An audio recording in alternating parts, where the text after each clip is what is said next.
Jemaat sekalian, mari kita mempersiapkan hati kita untuk beribadah kepada Tuhan. Ibadah ini kita mulai dengan sebuah keyakinan bahwa pertolongan kita datangnya dari Tuhan yang menjadikan langit dan bumi.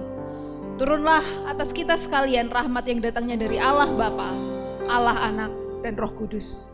Amin. Teman-teman, kita memiliki Allah yang sungguh luar biasa mengasihi kita. Setiap harinya kita diberikan nafas yang baru, kita diberikan kesehatan yang baru.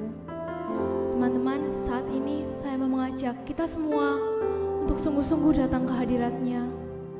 Kita mengucap syukur atas setiap berkat kemurahan Tuhan. Hanya karena berkat kemurahan Tuhan, kita masih bisa ada hari ini.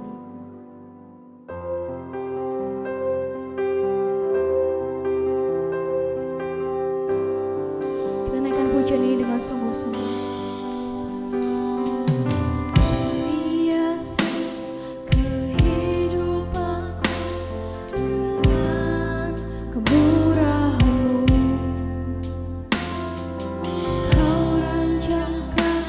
Masa depanku penuh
sungguh baik bagi setiap kami Tuhan. Kami mengucap syukur atas setiap berkat dan kemurahan yang sudah Engkau berikan pada setiap kami Tuhan. Kami mengucap syukur hari ini kami bisa datang di tempat ini untuk bersekutu, memuji dan menyembah Engkau. Tuhan, tolong kiranya Engkau yang sertai setiap kami Tuhan. Engkau yang bantu kami Tuhan, supaya kami bisa fokus untuk memuji dan menyembah Engkau. Tuhan, tidak ada yang dapat kami balas. Kami hanya bisa memuji dan berusaha yang sebaik kami untuk menjadi anak-Mu yang baik. Terima kasih Tuhan, hanya dalam nama-Mu, Tuhan kami Yesus Kristus, kami berdoa dan mengucap syukur. Amin. Shalom. Ya teman-teman, di pagi hari ini kita akan bersorak-sorai, kita akan memuji Tuhan, karena Tuhan adalah yang terbesar dan termulia dari segala yang ada. Kau terbesar dan termulia. Kau terbesar dan mulia, ajaib semua perbuatan-Mu. Katakan kau terbesar Tuhan. Terbesar dan mulia, biarlah semua memuji-Mu. Mari kita naikkan pujian kita yang paling dahsyat hanya untuk nama Tuhan. Dengan segenap hati, mari kita puji Tuhan. Segenap hati aku memuji, segenap jiwa aku bernyanyi, karena Roh-Mu ada dalamku, Tuhan. Ku angkat tanganku memuji, ku angkat suara dan bernyanyi, karena Roh-Mu ada dalamku, Tuhan. Mari menari, menari memuji, ungkapkan sukacita di hati. Katakan kau terbesar dan termulia. Terbesar dan mulia, ajaib semua perbuatan-Mu. Kau terbesar dan mulia, biarlah semua memuji-Mu. Mari sama-sama dengan lebih dahsyat lagi kita memuji Tuhan kita. Katakan, segenap hati Tuhan, aku akan memuji-Mu. Segenap hati aku memuji, segenap jiwa aku bernyanyi, karena Roh-Mu ada dalamku, Tuhan. Ku angkat tanganku memuji, ku angkat suara dan bernyanyi, karena Roh-Mu ada dalamku, Tuhan. Mari menari, menari memuji, ungkapkan sukacita di hati. Mari sama-sama kita sorakan. Kau terbesar dan mulia, ajaib semua perbuatan-Mu. Kau terbesar Tuhan, Kau terbesar dan mulia, biarlah semua memuji-Mu. Sekali lagi katakan kau terbesar Tuhan. Kau terbesar dan mulia, ajaib semua perbuatan-Mu. Kau terbesar Tuhan, Kau terbesar dan mulia, biarlah semua memuji-Mu.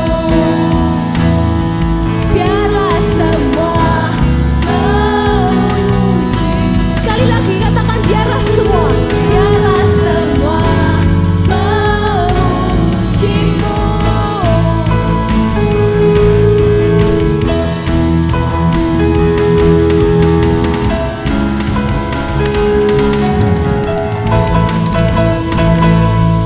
Puji nama Tuhan.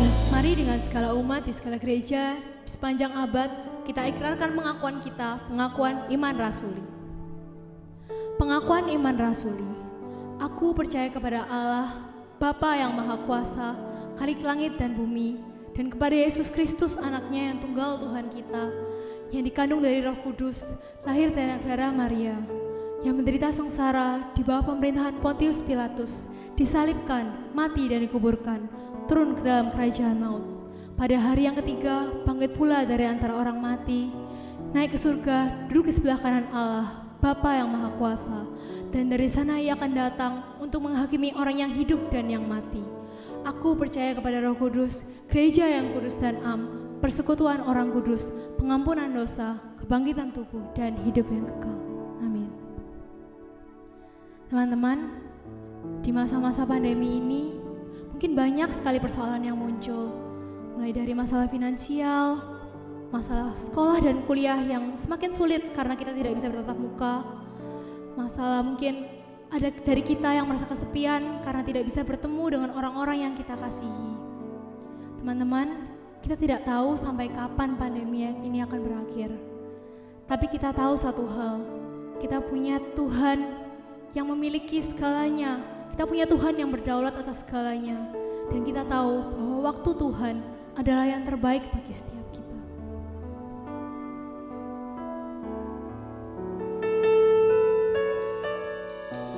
Mari sama-sama kita angkat pujian ini. Katakan dengan penuh iman, Tuhan, aku percaya padamu, karena waktumu adalah waktu yang terbaik.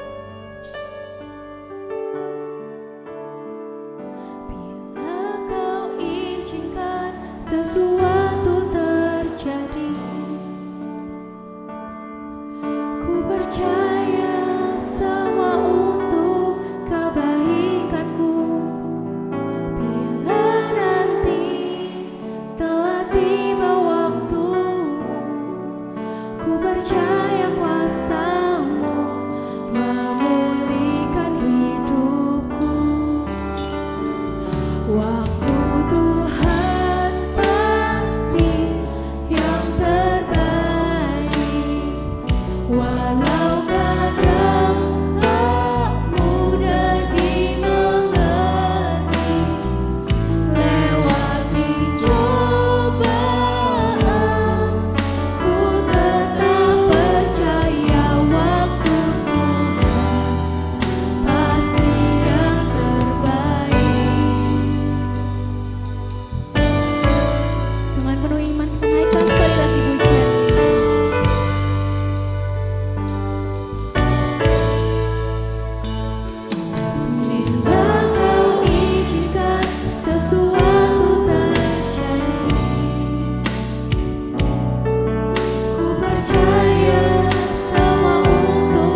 Tuhan, sungguh masa-masa ini bukan masa-masa yang mudah bagi setiap kami. Ada begitu banyak persoalan yang membuat kami khawatir. Ada begitu banyak hal yang menekan kami. Ada begitu banyak hal yang membuat kami jadi sulit untuk percaya bahwa rancangan Engkau adalah rancangan yang terbaik. Tuhan, ampuni kami Tuhan, jika sampai saat ini kami masih sering mengandalkan diri kami sendiri. Ampuni kami Tuhan, jika kami jarang sekali menyempatkan waktu untuk bersekutu pribadi dengan Engkau. Kami seringkali bekerja keras, kami belajar pagi, siang, dan malam, tapi kami tidak meminta bimbingan Engkau. Tuhan, saat ini kami ingin datang ke hadirat-Mu Tuhan. Kami ingin kembali menyerahkan seluruh pergumulan kami Tuhan. Tolong kiranya Engkau yang bantu setiap kami Tuhan, supaya kami bisa sungguh-sungguh tetap berusaha yang terbaik dan tetap mengandalkan Engkau dalam kehidupan kami. Tuhan, saat ini kami juga ingin berdoa untuk bangsa dan pemerintahan di negara ini. Tuhan, di tengah pandemi ini tentu semuanya menjadi semakin sulit Tuhan. Tapi tolong kiranya Engkau yang pimpin Pak Jokowi beserta jajaran kabinetnya. Engkau berikan ia hikmat dan kebijaksanaan supaya setiap persoalan di negara ini bisa terselesaikan dengan baik. Kami juga berdoa Tuhan untuk segala tenaga medis, peneliti yang sudah bekerja keras untuk melawan di pandemi ini. Tuhan, tolong kiranya Engkau yang berkati keluarga mereka, Engkau yang berkati kesehatan mereka, Engkau yang cukupkan setiap kebutuhan mereka, supaya ketika nanti pandemi ini sudah berakhir, mereka semua bisa merasakan kebahagiaan juga Tuhan. Tuhan, saat ini kami juga ingin berdoa untuk semua teman-teman kami di GKA Gloria dan semua teman-teman kami yang ada di luar sana Tuhan. Mungkin saat ini sekolah kami sedang sulit, mungkin saat ini pekerjaan kami sedang sulit. Tuhan, tolong kiranya Engkau yang bimbing setiap kami melewati semuanya. Engkau yang bantu kami supaya kami bisa bertekun dalam proses yang Tuhan berikan. Dan Tuhan, tolong Kau bantu kami juga sebagai anak-anak-Mu, supaya kami bisa menjaga integritas kami, bisa mengerjakan semuanya dengan baik, dan kami bisa memuliakan Engkau. Melalui kami, orang-orang bisa mengenal Engkau dan percaya pada Engkau. Tuhan, ini adalah pokok-pokok doa kami. Tolong kiranya Engkau yang berkati semuanya Tuhan. Kami menyerahkan seluruh pokok-pokok doa ini supaya semuanya terjadi seturut kehendak dan waktu-Mu. Terima kasih Tuhan, hanya di dalam nama-Mu Tuhan kami Yesus Kristus kami berdoa. Amin.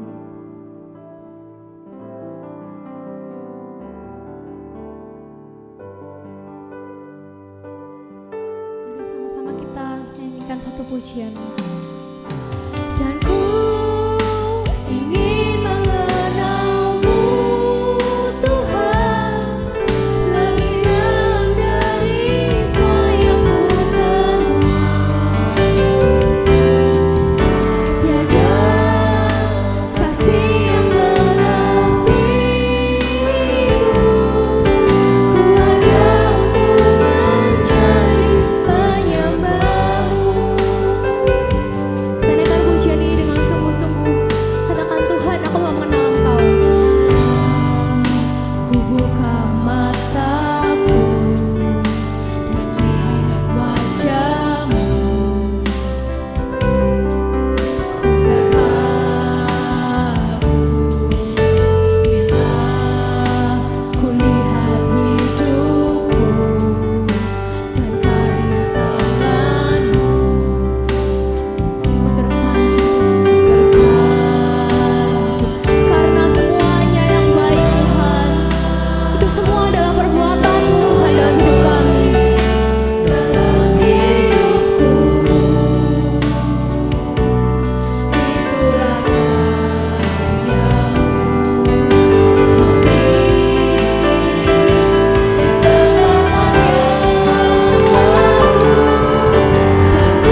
mempersiapkan hati.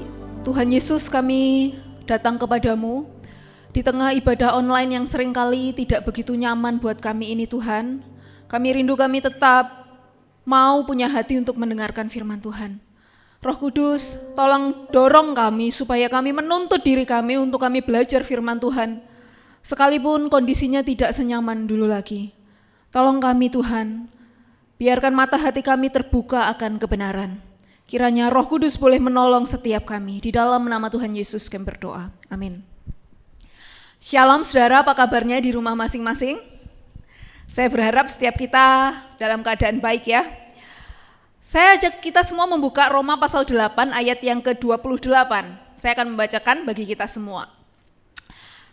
Roma 8 ayat 28, kita tahu sekarang bahwa Allah turut bekerja dalam segala sesuatu untuk mendatangkan kebaikan bagi mereka yang mengasihi Dia, yaitu bagi mereka yang terpanggil sesuai rencana Allah.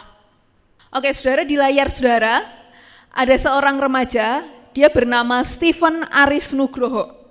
Saudara, dia berumur 18 tahun, hidup di Blora, Jawa Tengah. Saudara, mungkin kita tidak menyangka bahwa anak yang masih remaja, hampir pemuda ini, dia punya seorang papa, dan papahnya sakit stroke. Anak yang masih remaja ini merawat papahnya yang sakit stroke selama 2 tahun. Ketika wartawan datang, saudara mewawancarai dia ditanya bagaimana, ada kesulitan enggak ketika merawat ayahnya yang sakit stroke selama 2 tahun. Kemudian dia menjawab gini, kesulitannya adalah karena saya sebenarnya pengen kuliah. Saya pengen sekali kuliah, tapi karena sekarang ayah sakit, jadi saya harus merawat. Dan saya harus merawat ayah saya ketika sakit. Saudara, seorang anak yang merawat papahnya ini, dia mungkin bertanya di dalam hatinya, sampai kapan ya papahku sembuh? Sampai kapan papahku sembuh dan dia bisa kuliah seperti mimpinya? Saudara, mungkin di antara kita ada sebagian yang punya kesulitan hidup seperti ini. Walaupun sebagian di antara kita juga ada yang tidak mengalami kesulitan, tetapi saudara, kesulitan itu adalah hal yang real, nyata terjadi di tengah-tengah kehidupan kita, dan tidak ada setiap kita yang bisa menghindari penderitaan. Saudara, penderitaan ini banyak sekali terjadi di dunia ini, bahkan sekalipun kita remaja sekalipun. Saudara, di dalam penderitaan ini sebenarnya penderitaan itu adalah hal yang klasik yang dipertanyakan oleh semua orang. Seringkali saudara ada pernyataan begini, jika Allah maha baik dan Allah maha kuasa, mengapa dia tidak menghentikan penderitaan? Mungkin ini pertanyaan yang bukan baru lagi ya. Jika Allah maha baik dan jika Allah maha kuasa, mengapa dia tidak menghentikan penderitaan? Saudara, pertanyaan ini sekali lagi bukan pertanyaan baru, pertanyaan ini seringkali ditanyakan oleh orang-orang sejak zaman dan Adam dan Hawa. Ketika kita itu mengalami penderitaan seringkali, saudara, kita berpikir bahwa ini yang mendatangkan penderitaan ini adalah Allah. Allah lah yang membuat papa saya sakit, Allah lah yang membuat saya nggak bisa kuliah, padahal saya pengen kuliah, Allah lah yang membuat segala sesuatu ini susah. Saudara, Allah maha hadir, yes. Allah maha tahu, yes. Allah maha kuasa, yes. Nah, tapi yang terakhir ini, omnicausality. Allah itu maha penyebab segala-galanya. Saudara, kita berpikir bahwa penyebab penderitaan saya ini adalah Allah. Saudara, mari kita kembali ke Alkitab. Saudara, di Alkitab, apa sih penyebab penderitaan? Penyebab penderitaan itu bukan Allah. Memang Allah mengizinkan kita menderita, tetapi penyebab penderitaan itu sendiri adalah dosa kita. Dosalah yang membuat orang tua tidak setia kepada pasangannya dan selingkuh. Dosalah yang membuat kita malas, kita akhirnya menjadi orang yang bekerja dan tidak punya skill, kemampuan yang baik karena dulu nyontekan, akhirnya penderitaan, korupsi, dan seterusnya. Dosalah yang membuat kita susah sekarang ini. Saya tidak bilang bahwa dosa saya yang membuat saya menderita. Bisa jadi itu karena dosa orang lain, bisa jadi itu karena dosa komunitas, bisa jadi itu dosa entah siapa. Saudara, akhirnya bumi ini rusak. Kalau enggak ada dosa, enggak akan ada infeksi virus corona. Kalau enggak ada dosa, saudara, tidak ada banjir. Kalau tidak ada dosa, tidak ada kerusakan ekologi ini. Kalau tidak ada dosa, tidak ada penderitaan, tidak ada penyakit yang ada di dunia ini. Tetapi sejak zaman Adam dan Hawa jatuh dalam dosa, akhirnya penderitaan ini muncul.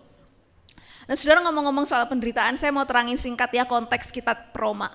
Ini adalah di layar saudara, ini adalah konteks jemaat kitab Roma. Konteks jemaat kitab Roma itu berbeda dengan kita sekarang. Kalau kita sekarang ibadah bebas, walaupun kita ibadah online, oke ya.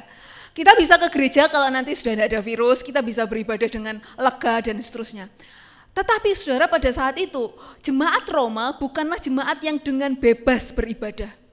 Kenapa? Karena itu minoritas, fix sama sih, sama dengan kita. Kita juga minoritas. Tetapi saudara, sekali lagi, walaupun kita minoritas, kita bebas. Tapi orang Roma tidak bebas beribadah. Mereka punya pemerintahan tuh yang benar-benar tidak suka dengan kekristenan. Nah saudara, mereka tuh harus beribadah di katakombe. Katakombe itu bukan kotoran rambut ini, bukan ya. Katakombe itu seperti yang di layar ini, itu adalah gua-gua tempat mereka itu beribadah di pinggir kota. Mereka nggak bisa ibadah di tengah kota, mereka selalu ibadah di pinggir kota. Nah ketika mereka ibadah di pinggir kota itu, mereka ibadahnya itu diem-diem, nggak seperti kita. Nah saudara, di layar ini kalau mereka itu punya kesalahan buat pemerintah, saudara, mereka akan dihukum. Mereka punya kaisar itu yang sangat kejam, saudara. Ketika mereka, misalnya nih ya, kita kan sekarang punya Pak Presiden, itu kita anggap Pak Presiden itu juga manusia, sama seperti kita. Pak Presiden tidak perlu disembah, Pak Presiden juga tidak perlu diagung-agungkan yang sebagaimana. Tetapi saudara, konteks kitab Roma, mereka itu punya kaisar yang, kaisar itu bahasa Yunaninya kurios, sama dengan juga kadang Tuhan, itu seperti Tuhan. Kaisar itu disembah dan semua masyarakat harus menyembah kaisar. Kalau kaisar itu tidak disembah, saudara, akan ada hukuman. Mereka dianggap sebagai pengkhianat. Dan di foto ini saudara, ini adalah hukuman bagi yang mengkhianati negara. Jadi pada waktu itu masyarakat yang tidak menyembah kaisar itu dianggap sebagai pengkhianat. Saudara, itu adalah semacam, ya kalau seperti sekarang tuh kayak Gelora Bung Karno begitu. Setiap orang yang pada waktu itu menjadi pengkhianat Kaisar Roma, mereka akan dihukum.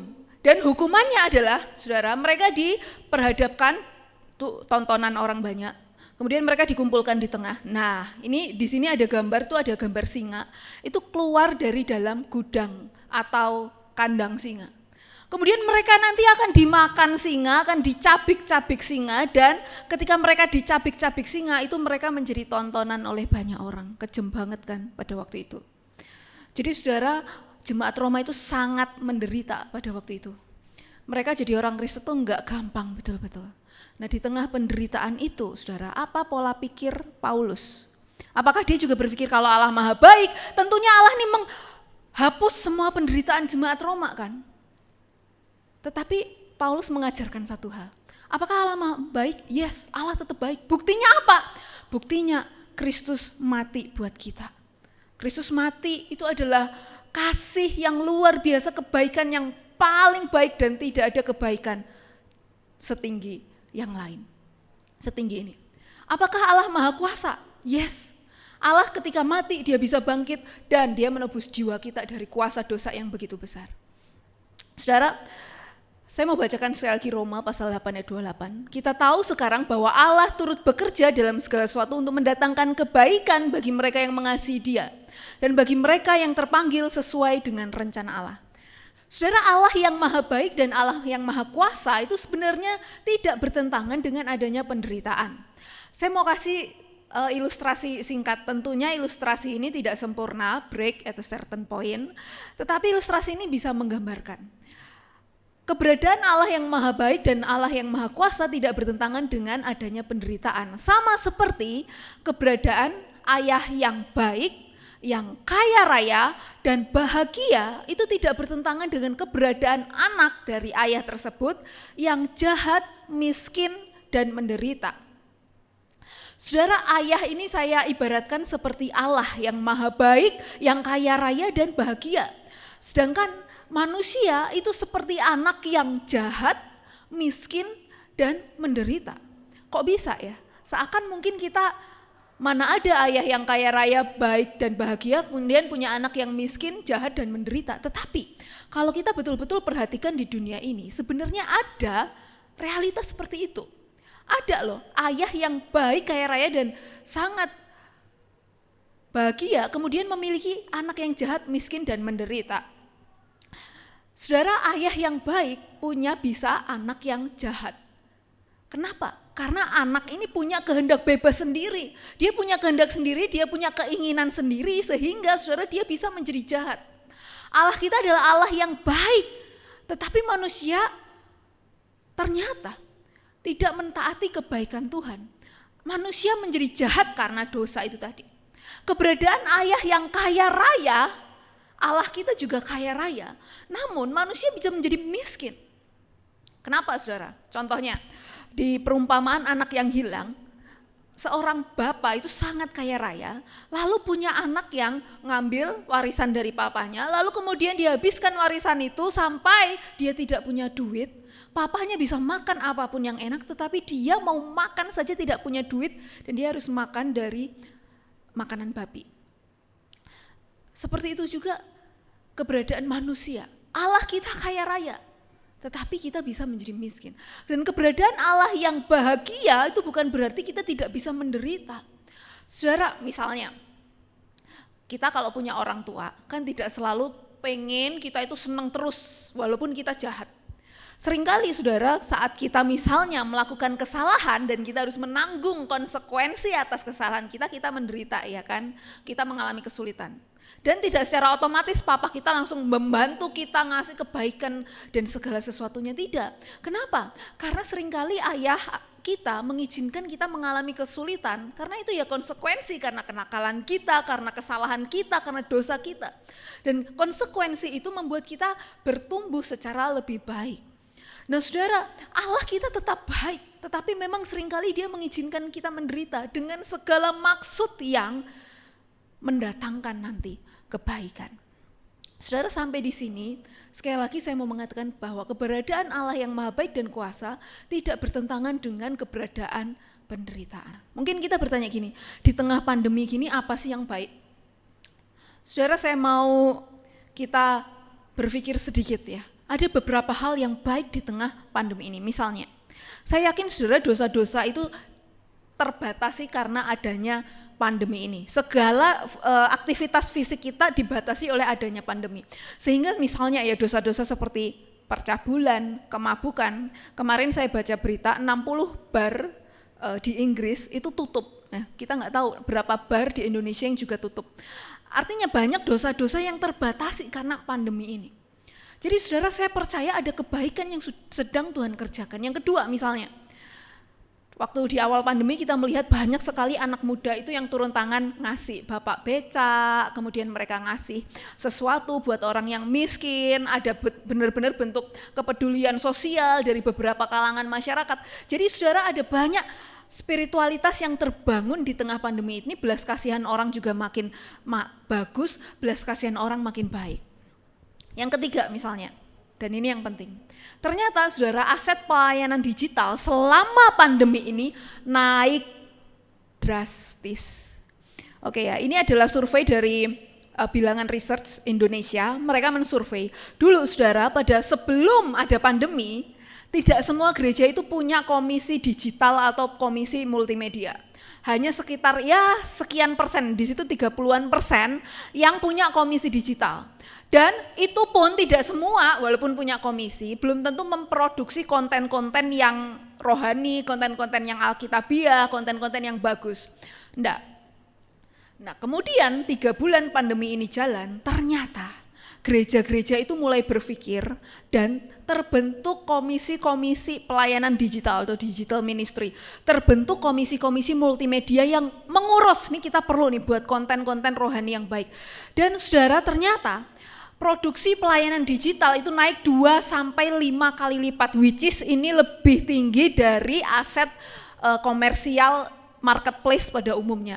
Jadi ternyata gereja-gereja itu memproduksi konten-konten digital, konten-konten pelayanan pada saat pandemi ini. Dan saya yakin saudara, dunia ini membutuhkan pelayanan digital dan saat ini gereja lagi memproduksi habis-habisan. Ini adalah salah satu hal yang baik yang sedang Tuhan kerjakan untuk gereja Tuhan di tengah pandemi ini. Mungkin walaupun nanti tidak ada pandemi lagi, pandemi sudah selesai, bisa jadi aset pelayanan digital ini Tuhan pakai untuk memberkati banyak orang. Nah saudara, mungkin khotbah saya tidak akan memuaskan sebagian kita yang benar-benar saya sedang menderita. Papa saya sakit, atau ada keluarga kita yang meninggal akibat COVID-19 atau akibat penyakit lain. Saudara, apa kebaikan Tuhan bagi saya? Saudara, saya menyadari pada waktu kita menderita, seringkali kita tidak bisa berpikir apa kebaikan Tuhan. Namun di saat itu mari kita saudara tetap percaya bahwa Allah tetap baik dan Allah tetap maha kuasa. Di tengah ketidakmengertian kita, mari kita tetap jalani hidup kita dengan sebuah keyakinan bahwa Tuhan itu bukan monster yang mendatangkan keburukan. Tuhan adalah Allah yang tetap baik. Di tengah manusia yang sudah bobrok dan berdosa ini pun, dan kita sadar kita juga berdosa ya kan. Tapi Tuhan tetap baik kepada kita. Saudara, kalau di saat ini kita sedang tidak menderita, puji Tuhan. Kalau saat ini kita sedang tidak mengalami penderitaan dan kesusahan, kita bersyukur. Kalau Tuhan masih ada kesempatan buat kita, mari kita pakai waktu kita betul-betul saudara untuk menuntut diri untuk hidup bagi Tuhan. Saudara, saat ini ayo kita tuntut diri kita untuk melayani Tuhan dengan lebih lagi. Mari kita memberkati dunia dengan apa yang bisa kita lakukan. Saudara, Tuhan tetap baik di dalam hidup kita. Saya rindu setiap kita terus melayani Tuhan, setiap kita meyakini kebaikan Tuhan, dan kebaikan Tuhan itu boleh disaksikan oleh dunia. Mari kita berdoa. Ya Tuhan, kami sungguh bersyukur karena Engkau mengizinkan kami hidup di saat sekarang ini. Tuhan, kami mau menyaksikan Tuhan baik. Ajari kami punya hati yang terus percaya akan kebaikan Tuhan apapun kondisi kami. Kami mohon belas kasihan-Mu, kami memohon kemurahan-Mu. Pimpinlah kami ya Tuhan, sungguh pimpinlah hidup kami. Di dalam nama Tuhan Yesus kami berdoa. Amin. Ya teman-teman, seringkali dalam jalan kehidupan kita ini di tengah penderitaan, kita terpuruk, kita jatuh, kita merasa down, tanpa kita sadari bahwa kita memiliki Allah yang sungguh mengasihi kita dan berdaulat atas kehidupan kita. Mari sama-sama dengan penuh iman kita naikkan pujian ini. Karena lebih dari yang kita tahu, kita punya Allah yang sungguh mengasihi kita.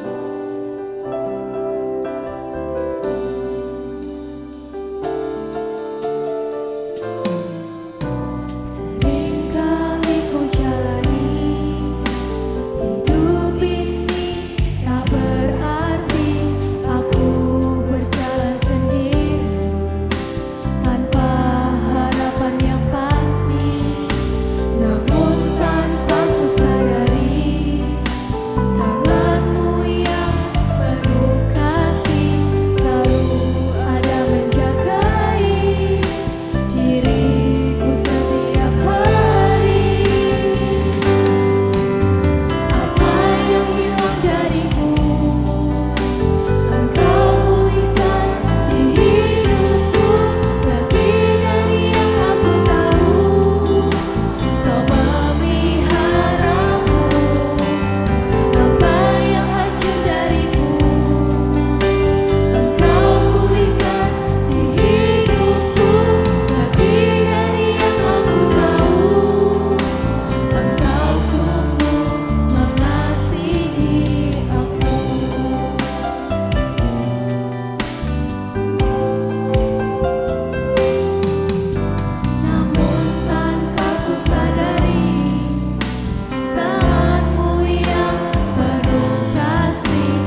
kita akan mengakhiri ibadah pada hari ini. Mari kita berdoa. Tuhan, kami sungguh bersyukur karena kami masih boleh beribadah kepadamu. Biarkan hati kami terus ya Tuhan meyakini kebaikan dan kesetiaan-Mu. Kiranya kasih karunia daripada Allah Bapa, kekuatan, rahmat, dan penebusan dari Tuhan Yesus Kristus, juga pimpinan, persekutuan, urapan dari Roh Kudus akan memimpin hidup kita untuk meyakini kebaikan Tuhan hari ini sampai selama-lamanya. Amin.